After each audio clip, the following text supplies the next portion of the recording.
Judges chapter 1. A time came after the death of Joshua when the people of Israel asked God, "Who will take the lead in going up against the Canaanites to fight them?" And God said, "Judah will go. I've given the land to him." The men of Judah said to those of their brother Simeon, "Go up with us to our territory and we'll fight the Canaanites. Then we'll go with you to your territory." And Simeon went with them. So Judah went up. God gave them the Canaanites and the Perizzites. They defeated them at Bezek, 10 military units. They caught up with my master Bezek there and fought him. They smashed the Canaanites and the Perizzites. My master Bezek ran, but they gave chase and caught him. They cut off his thumbs and big toes. My master Bezek said, 70 kings with their thumbs and big toes cut off used to crawl under my table scavenging. Now God has done to me what I did to them." They brought him to Jerusalem and he died there. The people of Judah attacked and captured Jerusalem, subduing the city by sword and sending it up in flames. After that, they had gone down to fight the Canaanites who were living in the hill country, the Negev and the foothills. Judah had gone on to the Canaanites who lived in Hebron. Hebron used to be called Kiriath Arba. And brought Sheshai, Ahiman, and Talmai to their knees. From there, they had marched against the population of Debir. Debir used to be called Kiriath Sephir. Caleb had said, "Whoever attacks Kiriath Sephir and takes it, I'll give my daughter, Ashka, to him as his wife."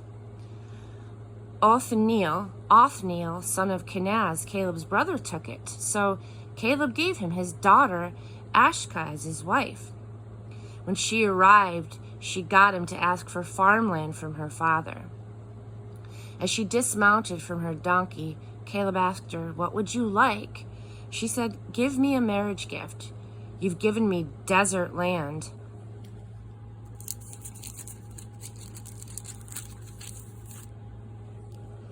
"Now give me pools of water." And he gave her the upper and the lower pools. The people of Hobab the Kenite, Moses' relative, went up with the people of Judah from the city of Palms to the wilderness of Judah at the descent of Arad. They settled down there with the Amalekites. The people of Judah went with their kin, the Simeonites, and struck the Canaanites who lived in Zephath. They carried out the holy curse, and they named the city Curse Town. But Judah didn't manage to capture Gaza, Ashkelon, and Ekron with their territories. God was certainly with Judah in that they took over the hill country, but they couldn't oust the people on the plain because they had iron chariots. They gave Hebron to Caleb as Moses had directed. Caleb drove out the 3 sons of Anak. But the people of Benjamin couldn't get rid of the Jebusites living in Jerusalem. Benjaminites and Jebusites lived side by side, or they live side by side in Jerusalem to this day. The house of Joseph went up to attack Bethel. God was with them. Joseph sent out spies to look over the place. Bethel used to be known as Luz. The spy saw a man leaving the city and said to him, "Show us a way into the city and we'll treat you well." The man showed them a way in. They killed everyone in the city but the man and his family. The man went to Hittite country and built a city. He named it Luz, and that's its name to this day. But Manasseh never managed to drive out Bethshan, Tanakh, Dor, Ibleam, and Megiddo with their territories. The Canaanites dug in their heels and wouldn't budge. When Israel became stronger, they put the Canaanites to forced labor, but they never got rid of them. Neither did Ephraim drive out the Canaanites who lived in Gezer. The Canaanites stuck it out and lived there with them. Nor did Zebulun drive out the Canaanites in Kitron or Nahalol. They kept living there, but they were put to forced labor.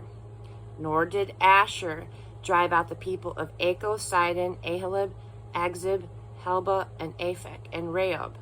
Asher went ahead and settled down with the Canaanites since they could not get rid of them. Naphtali fared no better. They couldn't drive out the people of Beth Shemesh or Beth Anis, so they just moved in and lived with them. They did, though, put them to forced labor. The Amorites pushed the people of Dan up into the hills and wouldn't let them down on the plains. The Amorites stubbornly continued to live in Mount Heres, Ajalon, and Shalbim. But when the house of Joseph got the upper hand, they were put to forced labor. The Amorite border extended the Scorpions Pass in Selah upward.